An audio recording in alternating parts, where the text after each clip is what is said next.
All right. Good morning. Good morning. Good morning. It is. Let me see. It's 10:05 a.m. Friday, July 26th, 2024. I am finishing up my last route for the day. For the most part, I can't say anything strange happened today. I mean, I'm doing all right.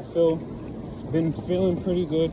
I've been listening for several hours to 741 hertz,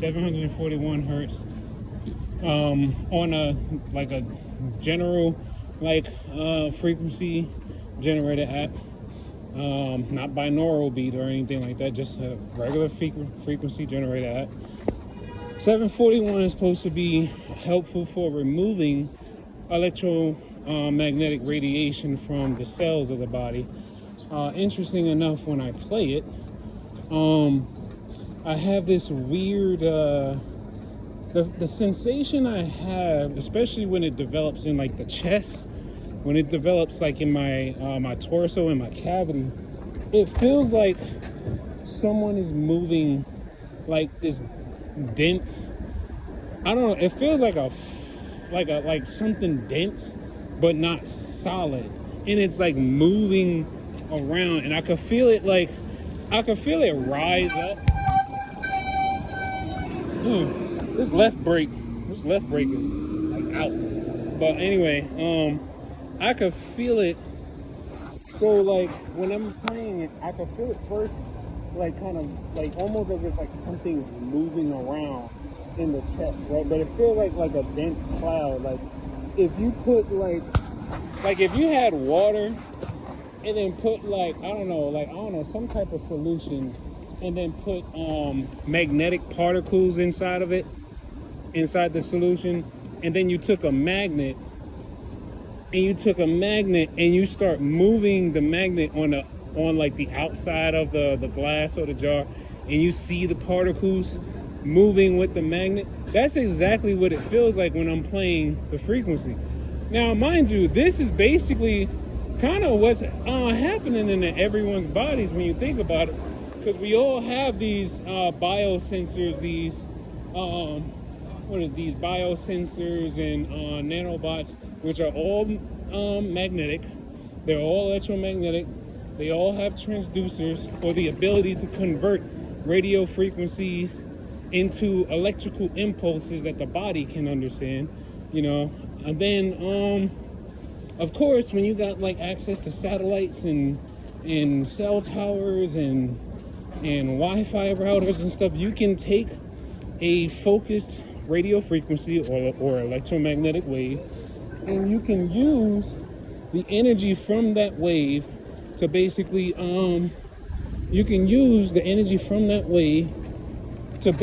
control whether you want the nanobots in this specific region of the body to either stimulate, to cause something to happen, or to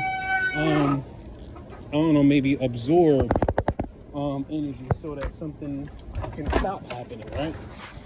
Hold on. Okay, so back to what I was saying.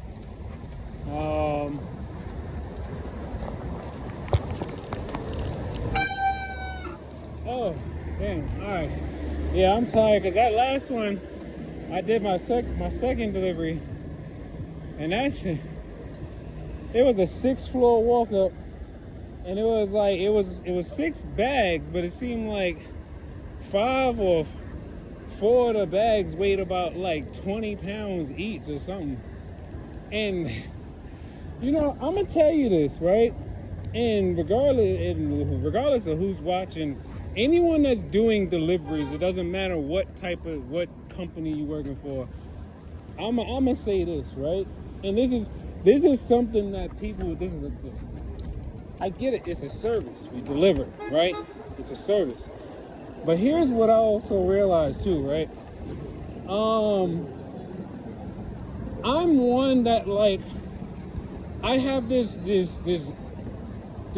thing. I don't know if it's a gift or a curse, but I have a tendency I have a tendency to think about others to the point where I don't really think about myself that much. I would rather see someone else have, and as long as I have what I need, I'm fine, you know? So I'll probably give so much to others, right? But then the moment I give so much, and I want it, because like at that point I done gave so much, now I'm exhausted. I don't want to hear nothing from no one, because I gave, and I'm tired. And it's like when you throw in the V2K, throw the V2K in, and then you throw in all the directed energy attacks and stuff, the frequency manipulations, all that. Like, I'm exhausted. Like, and you see, this is a physical job, you know. You're riding a bike for like 5 to 8 hours a day. Then, you know, at times you might have to walk up some steps. Not all of my, not every delivery person is going to bring it to your door. I'm one of those people that, like, unless I am that tired, I mean, I gotta be tired. Like, I gotta be, like, exhausted or in pain, and I probably won't bring it to your door. Like, that's just my rule of thumb. If I'm just that exhausted or that tired, I probably won't bring it to your door. But more times than likely, I probably won't care. I probably won't care how many flights up it is. I'll take it up. There's been a time where,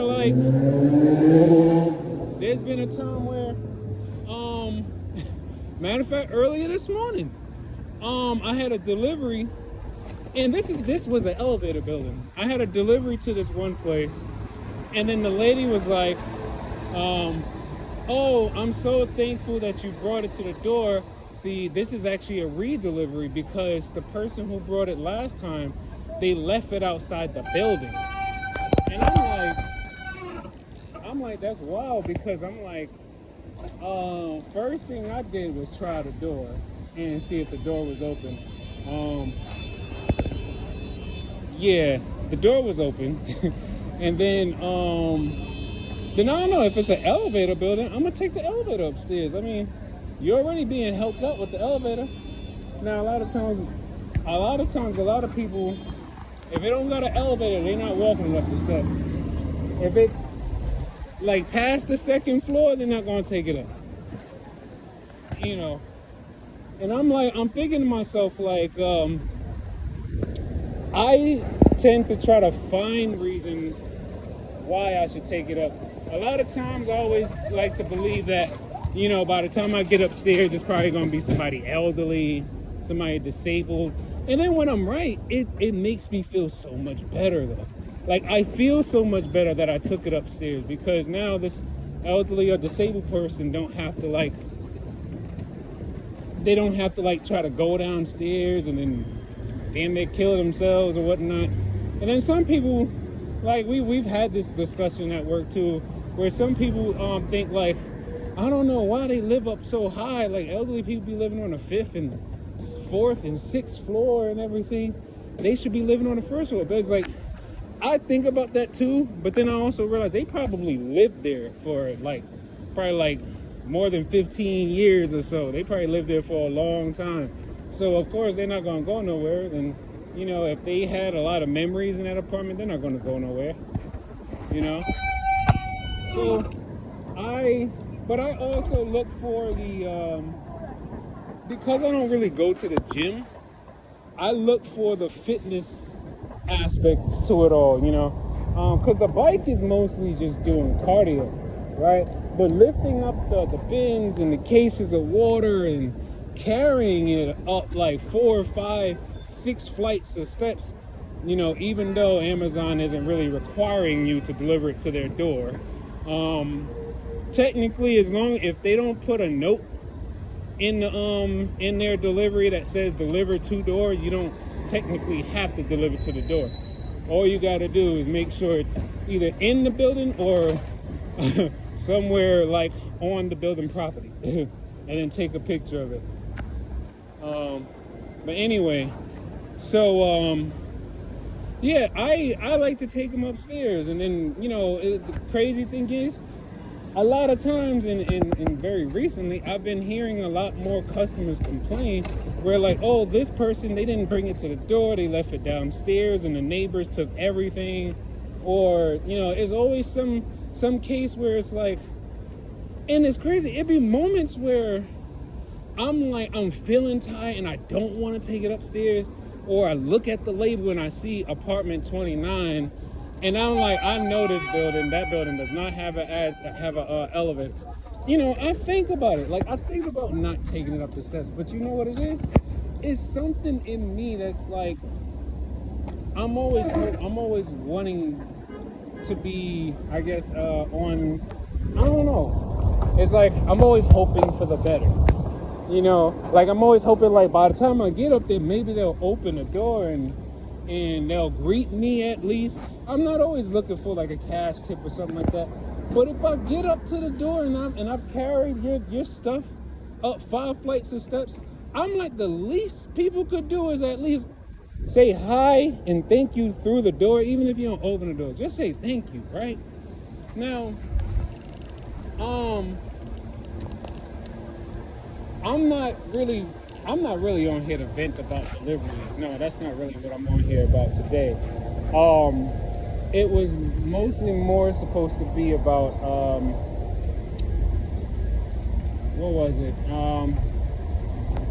Damn, what did I originally wanted to talk about? They done mess with my neurons, so I can't even remember what my last train of thought was, what my original train of thought was. But anyway,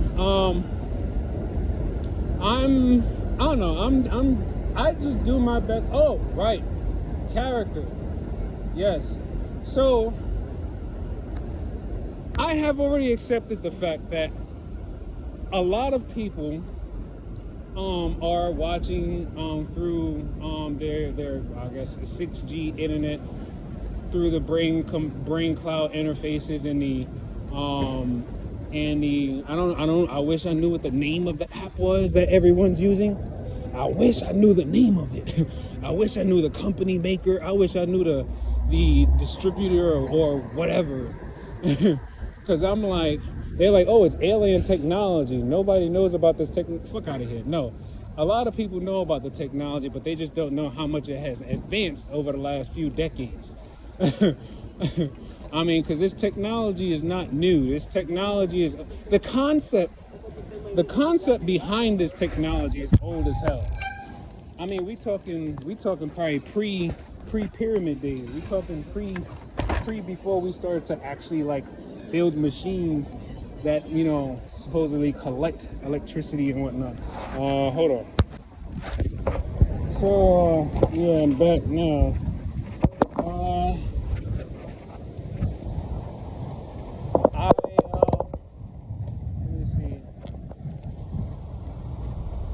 I know one thing, I know every time I try to make a video now, I try to see if I can just come up with something positive to give you all. Because sometimes, like, I'm still learning a lot. I'm still trying to find different things that work. And it always seems like when I find one thing that works, it's like the system basically has a way of acknowledging that there is a disturbance between, I guess, the connection between the biosensors and the transmitter, wherever the signal's coming from, whether it's coming from satellite or you know, cell tower or Wi-Fi router, or whether it's coming from this.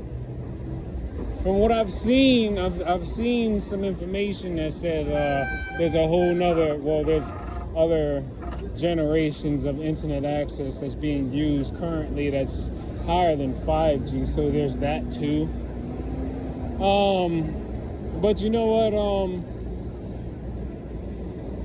I still like to say one of the key number one things that anyone can do that's being targeted is to like really just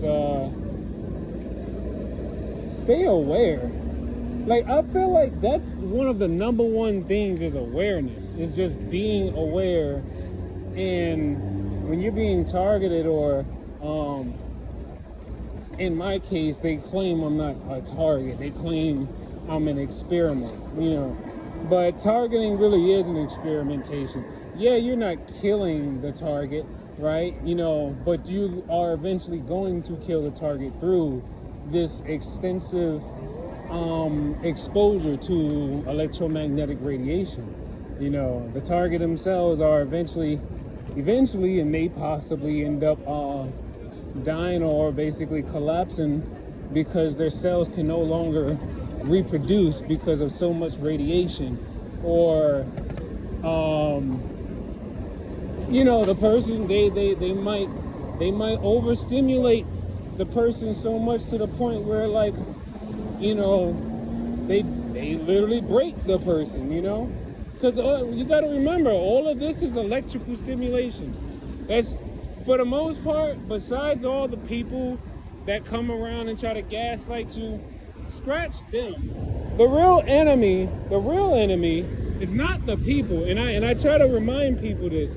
The real enemy is not the people. The people are literally just feeding off of a system. So the enemy is actually the system. The system in itself is the enemy.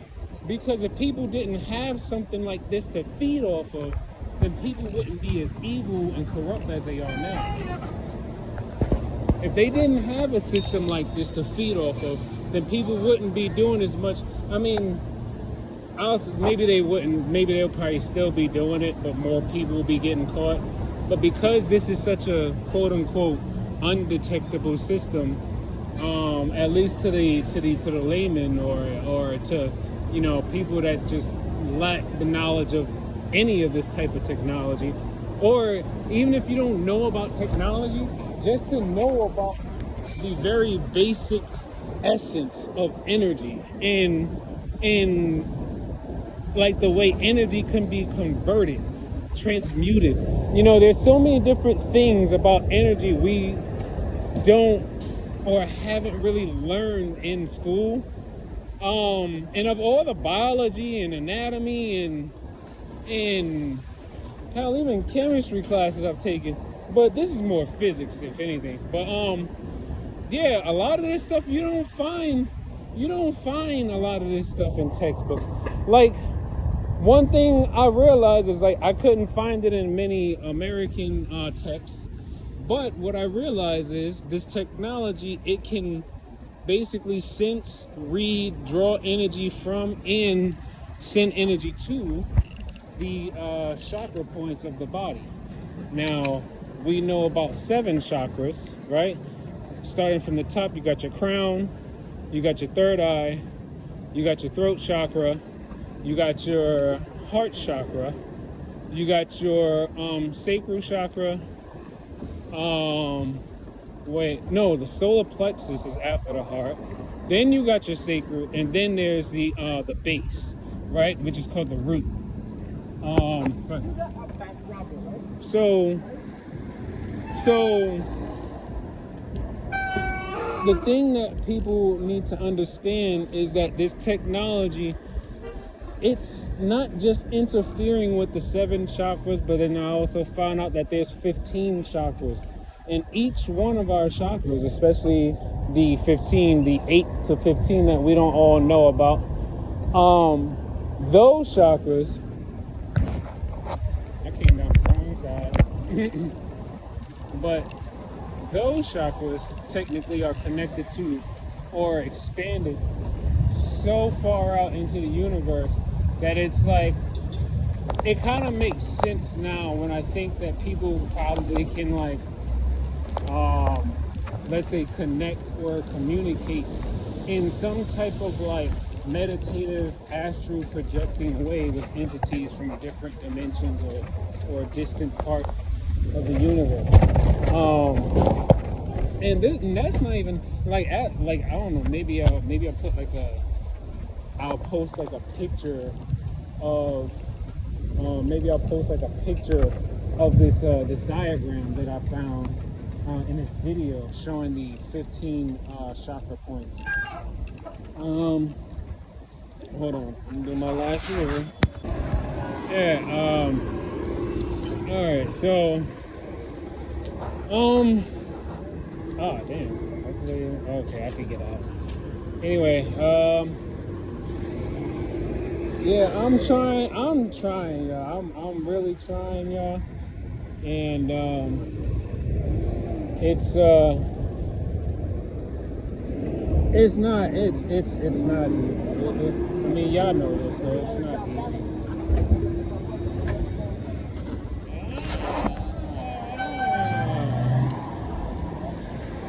Damn.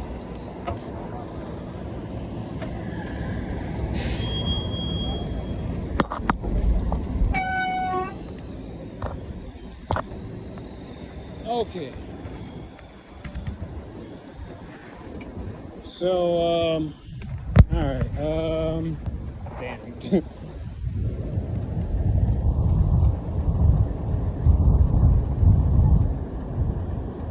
Oh, it's crazy because I really be trying not to let this program turn me into somebody that's stuck in low vibrational energy. Like I really try not to be someone that's stuck in anger or stuck in grief or stuck in sadness or anything like that.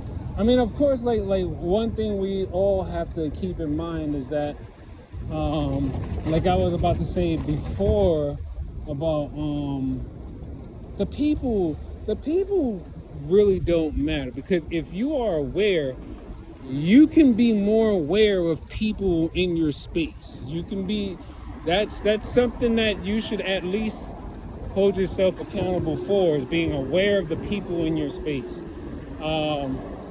Granted, I definitely go through a lot of psyops. I go through a lot of psyops over at jaywalking, don't even have the light, and she got a baby. Anyway,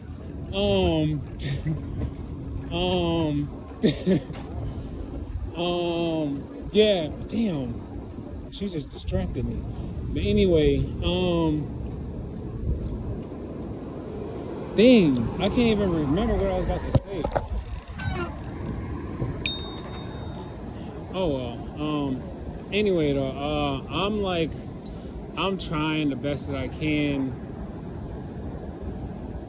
and dang, I really can't. And it's crazy because I can feel it. I can feel the pulse of the frequency in the right hemisphere of my brain. I can feel it, and it's hitting me in the exact spot that's supposed to be the area that's responsible for your speaking ability, your language ability. It's like I can feel the frequency here, and then I can feel pressure like in here. It's like mostly frontal lobe and prefrontal cortex, all on the right side though. But yeah, like just making yourself aware, the people won't be as effective against you. You know, a girl, she still kind of reacts. She's still fine. Like, I mean, she's gotten a lot better though, but she's still kind of like letting surrounding people still like affect her. So like if someone gets on a train or whatever and they start saying stuff, she'll not only just acknowledge it, but she'll actually let it. Like I could tell she allowed her mind to think about it too long, and then they hooked you. So it's like, if you are aware of this aspect of the training, not the training, but the gang stalking, is they have trigger words. Every single one of us have a trigger word. If you have V2K, you probably are well aware of what type of emotional or energy interactions you feel inside your body. You feel inside your body when you hear specific words said.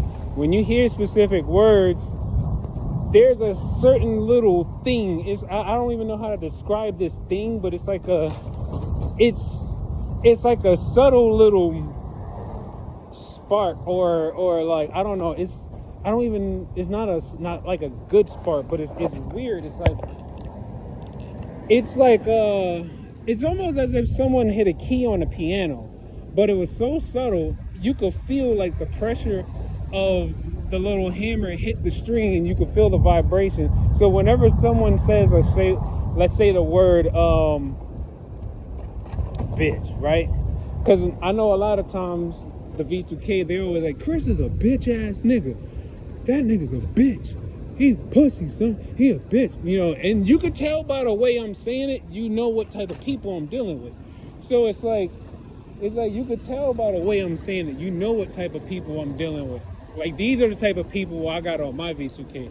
Some people got like V2K operators that, you know, maybe fit a certain type of I don't know, whatever it is that's in your history that, and you probably had like some type of issue with them or whatever. Those are usually the type of people that they put on your V2K. I learned that a long time ago. And it's crazy because my entire life, I can't ever really say I've had many altercations with a lot of different people. I can say this, like, if I ever really did have altercations, and it's very hard for me to have an altercation with someone, it's usually with someone with my own skin hue, you know. And I realize, and it's funny because when the gang stalking stuff first started, they were all like, "Oh, you snitching on every black person in the..." First, they started focusing on black people, right? They was like, "Oh, you snitching on all the black people. Oh, black people don't trust you." Oh, it was all black, right? Then, when I started going online and doing some research and looking into different people that's experiencing what I'm going through, I started finding black people. So I was like, "Oh, wait, there's something here." Because they told me I was snitching on all black people. And at first I thought, I was like, damn, maybe this was like some type of black secret society thing and they was about to do a takeover. Nah, that's not what it is at all. They was just running game on me. Because then, once they switched up from, oh, the black people don't trust you, then they started running with like, what happened? Oh, they started, I think they probably did a little bit more research into my history. Then they was like, oh, we could use the Spanish people. So then they started going with, oh, the Spanish people don't trust you. Then I realized at some point, one of the statements they said was, oh no, he actually scared of white people. Then they started going with, oh, not the white people don't trust you. Then it was like, I would go to like, I would have deliveries in some Asian neighborhoods or whatever. Then they would say, oh, not the Asian people don't trust me. So it's like, you gotta realize the V2K, they're just basically trying to rope you into anxiety. They're trying to rope you into anxiety and all this stuff, you know? So I'm like, when you're dealing with the people aren't even the real problem. It's the system. Because if they don't have the system, they would probably suck at what they're doing, right? Because let's just be real. People aren't like they used to be back in, you know, the 1700s when gang stalking was on some different level type. You know, nowadays they're trying to be a bit more inconspicuous or something, whatever the word I'm looking for. Covert, for lack of better words. But right now they're telling the audience, oh no, he's scared. He don't trust nobody. He's scared. That's what they're focusing on mostly. Mostly saying that, oh, I'm scared of technology, or I'm scared to become a police officer. No, if I'm scared of anything, I'm scared of losing myself. That's the only thing I'm really scared of, is losing myself. I'm not really all that scared of too much. You know, if anything, if I'm to be honest about something, I'm scared of failure. Yeah, I'm scared of failure. Am I scared of people? I wouldn't necessarily say I'm scared of people. I would be more scared of what I can do to a person, but I'm not scared of people. I'm not necessarily scared of what someone can do to me. I'm more scared of what I can do to somebody else. You know, because in any case, I'm always thinking about the aspect of, if I were to Dang, I meant to stop at the store before I came down here.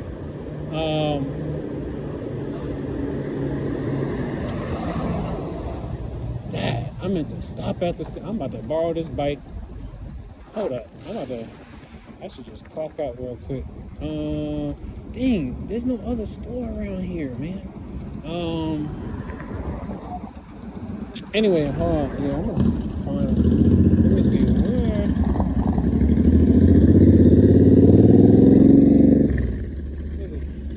I could look at the CD or something. Anyway,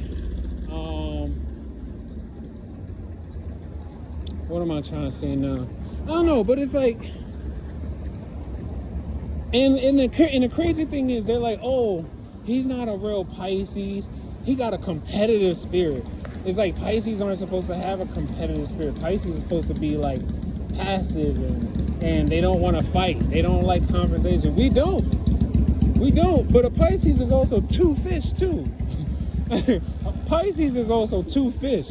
So it's like, even though we might have this like like an overwhelmingly passive side to us, a Pisces, you piss off a Pisces enough, a Pisces will erase you from the earth. Like, I mean, when you think, I don't like bringing stuff up like this, but it's that rule of thumb.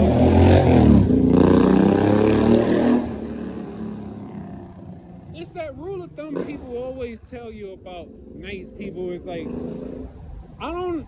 it's like, wise people always know, don't fuck with nice people.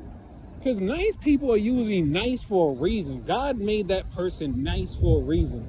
You be nice to that nice person. Why? Because that nice person is probably burying something, or probably has something that could be awakened. And if that shit comes out, it might be a wrap for everybody involved. So it's like, because I mean, of the, like, let's say, I think of the 10 most like prolific, I guess, serial killers in the United States, 4 of them were Pisces. And you know, none of this stuff, they don't just grow up one day and decide that they want to do some shit to people. They don't just grow up that way. No. Stimuli, or stimulation. They have been stimulated by poor adults, or hell, probably radio frequencies, sure. But they have been conditioned. They have been abused.